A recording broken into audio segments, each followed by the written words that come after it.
Just an hour's drive, about 55 kilometers north of Chennai, along the coast of Bay of Bengal, lies my village, Palaverkadu.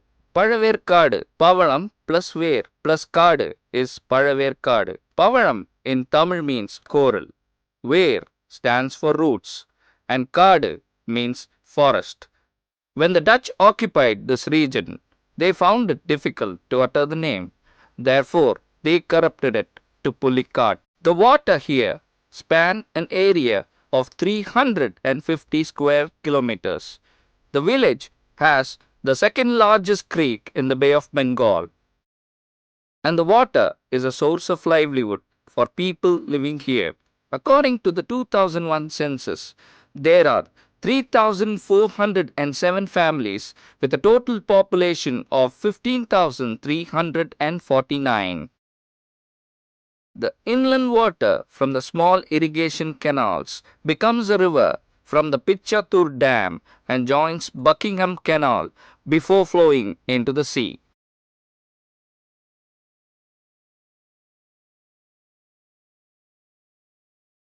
The people here were once the inhabitants of Sriharikota, an island that now houses the facility of Indian Space Research Center. The people were relocated in 1984. Water is the main source of livelihood. Fishing is the main industry. People here were divided into two fishing groups, one that fishes in the inland water and other that fishes in the sea.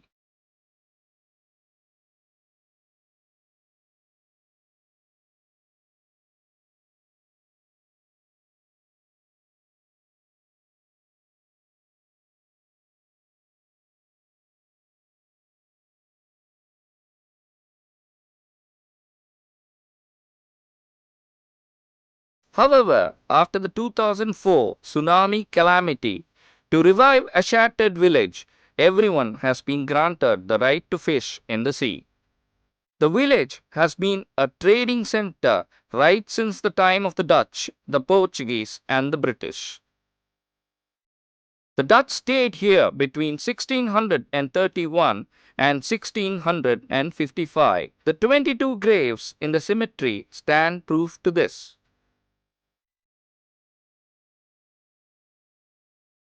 Unity in diversity. That's what these old churches, old mosques, and old temples say.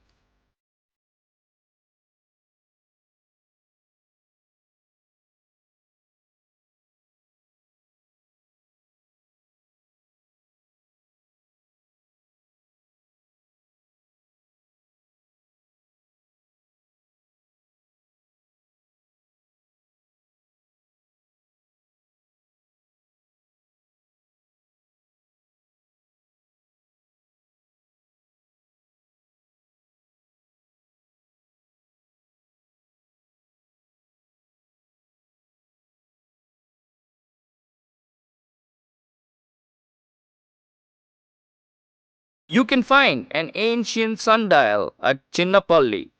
In the adjoining garden, there is another cemetery where 76 Dutch Christians and Muslims lie at rest. Another landmark here is the Iswaran temple. The idols and sculptures in rock cut from the mountain were carved at the sand hill yonder.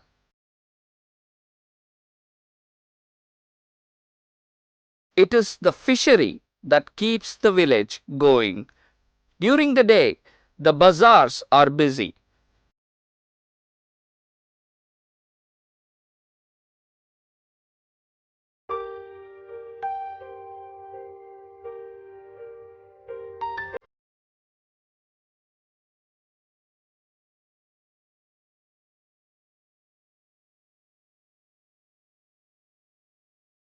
In the streets across the market, you find bungalows that once housed families from Arabia.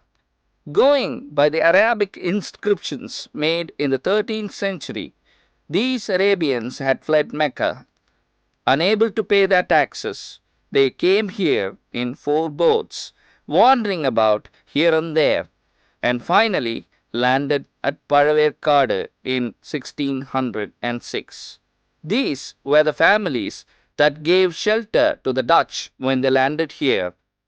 A trade began from then on.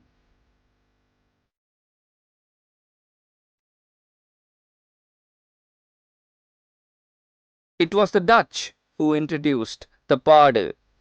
The water is divided into territories marked by bamboos driven into the bed.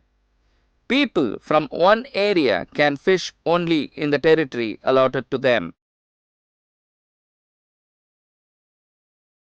The fishes come in a variety. Vanjiram, Vavval, Parai, Keluthi, Kanankelthi, Matti, Chelli, Vellai Iral, Puli Iral and Semakku Iral as they are called in Tamil. Fish has been a major export product. Though fishing is considered as major occupation by the people. Selling of seashells.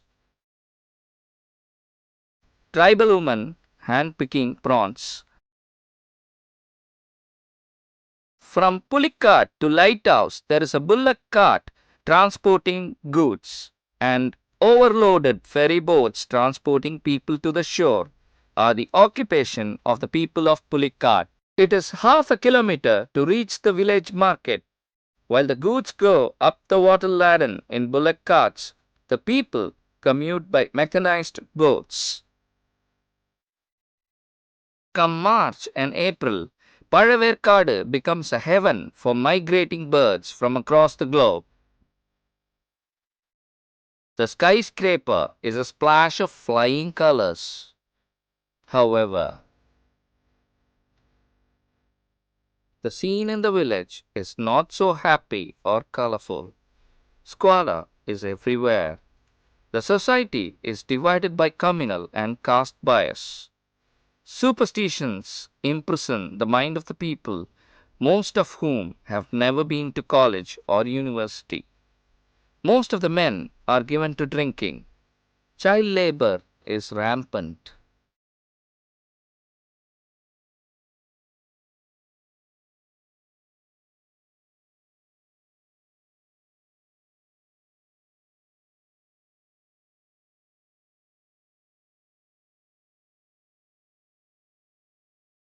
Mechanized boats, introduced after the 2004 tsunami, have aggravated the matter. It requires three people to run it, and often the child at home becomes the third hand on board.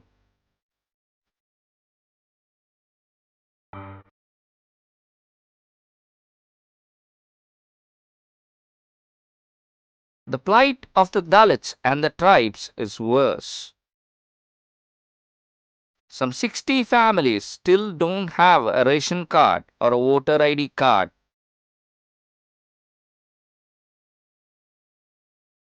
The men, after a day's hard labor, squander their wages in drinking. Drinking has shattered the economy of the family, depriving children of education and forcing them into labor.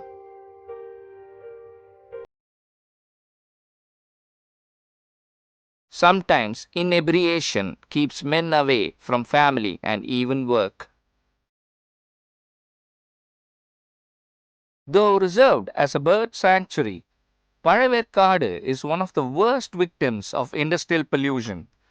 Petrochemical companies, thermal power plant, satellite harbors, and other industrial units dump their toxic waste into the Buckingham Canal that runs through this village. Sanitation and hygiene are at rock bottom. Pollution is hitting the very heart of the village's economy, fishing.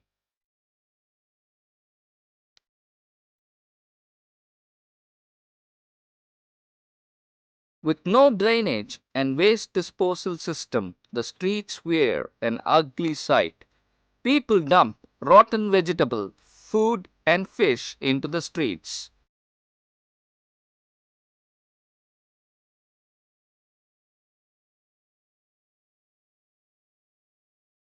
Mosquitoes breed in swarms and play havoc on the health of the people. Paraverkadu was one of the worst hit villages by the epidemic of chikungunya.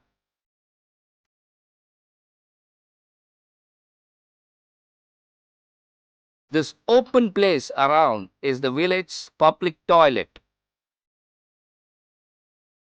Garbage disposal and good sewage system alone can make the village a safe place to live.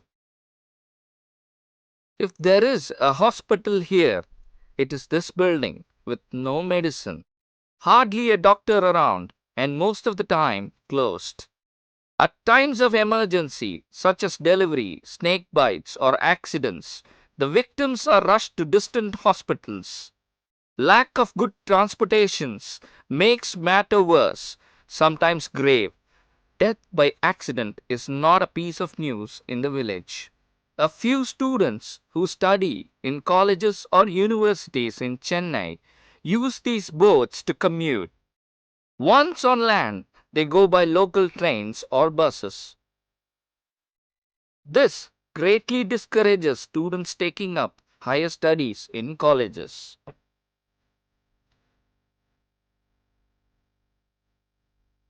The need now is to bridge a path to the present. The children must be encouraged to study. Child labor must be eradicated. Good sanitation is a must.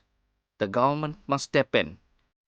And above all, quality education must be given free. Paraverkadu will see better days then.